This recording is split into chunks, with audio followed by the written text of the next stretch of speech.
Ashama harka fuuni kabajamtoota fi jaalattoota hordoftoota chaanaalii FIC Gundoo TV hundi keessanuu arrantana sagantaan guyyaa arrantana qabannee isiniif dhiyaannee jiru waa'ee jaalalaa irratti interview Engineer Kobsar wajjin arrantana interview qabannee isiniif dhiyaannee jira.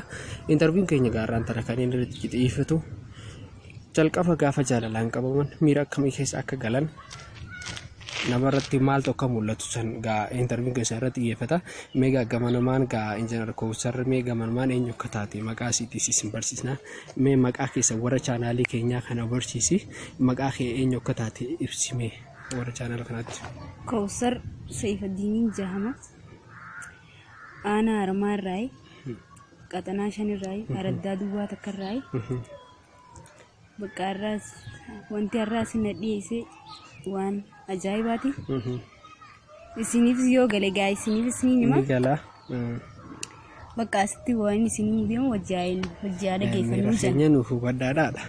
Egaa kabajamtoota jaallatamtoota hordoftoota sagantaa chaanaalii keenya kan guyyaa irraantanaa gama Kobsaritti isin deebisa.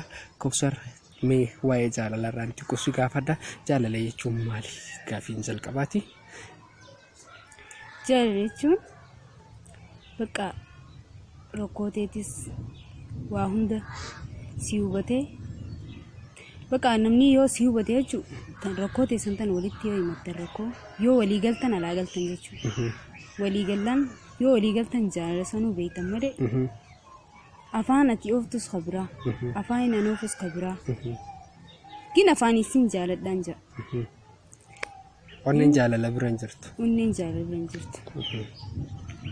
Dhugaa akkasuma angin gaafaan dura jaalalaan qabamu akkaan ture. An isa kana niin fadha ture